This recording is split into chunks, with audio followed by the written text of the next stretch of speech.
નમસ્કાર, આપ જોઈ રહ્યા છો સડસડાટ ન્યૂઝ અને હું છું ખુશાલી। સમાચારની શરૂઆત કરીશું મહત્વના સમાચારથી। ખરાબ રસ્તા અને ખાડા મુદ્દે કોન્ટ્રાક્ટર સામે સરકારની કડક કાર્યવાહી।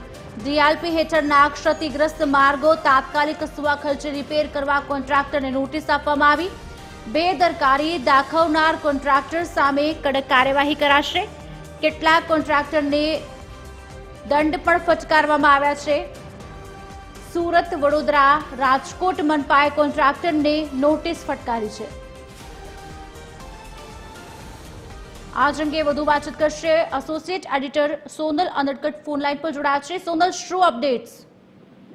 જે ક્ષતિગ્રસ્ત રસ્તાઓ અને ખાસ કરીને ખાડાઓ કે જે લોકો માટે જીવલેણ બની રહ્યા છે અને ક્ષતિગ્રસ્ત રસ્તાઓના કારણે જે વાહન વ્યવહાર ખોરવાઈ રહ્યો છે અને લોકો પણ પરેશાન થઈ રહ્યા છે, તેના કારણે હવે સરકારે કડક નીતિ અપનાવતા જવાબદાર કોન્ટ્રાક્ટરો સામે કડક કાર્યવાહી કરવામાં આવી છે। તે અંતર્ગત ડિફેક્ટ લાયબિલિટી પીરિયડ DLP હેઠળ જે ક્ષતિગ્રસ્ત રોડ રસ્તાની મરામત કરવાની થતી હોય છે તે સત્વરે કરવા માટે અને ખાસ કરીને સ્વખર્ચે પૂર્ણ કરવા માટે થઈ અને વિવિધ મહાનગરપાલિકાઓ દ્વારા કોન્ટ્રાક્ટરોને નોટિસ ફટકારવામાં આવી છે અને તે અંતર્ગત બેદરકારી દાખવનાર જો કોઈ પણ કોન્ટ્રાક્ટર હશે તો તેની સામે કડકમાં કડક પગલાં લેવામાં આવશે તેવી સૂચના પણ રાજ્ય સરકાર તરફથી મનપાઓને અપાતા મનપાઓએ આ પ્રકારની નોટિસ આપી છે। તેમાં સુરતની જો વાત કરીએ તો સુરતમાં 9 કોન્ટ્રાક્ટરોને, વડોદરામાં 12 કોન્ટ્રાક્ટરોને અને સાથે સાથે જ રાજકોટ સહિતના જે મહાનગરપાલિકાઓ છે તેમાં 4 થી 5 જેટલા જે કોન્ટ્રાક્ટરો છે તેમને નોટિસો પાઠવવામાં આવી છે। આ પ્રકારે અલગ અલગ મહાનગરપાલિકાઓ દ્વારા હાલ કોન્ટ્રાક્ટરોને નોટિસ આપી અને જે કંઈ પણ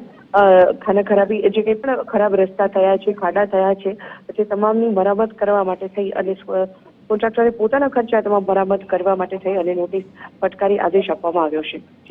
જી, આભાર સોનલ।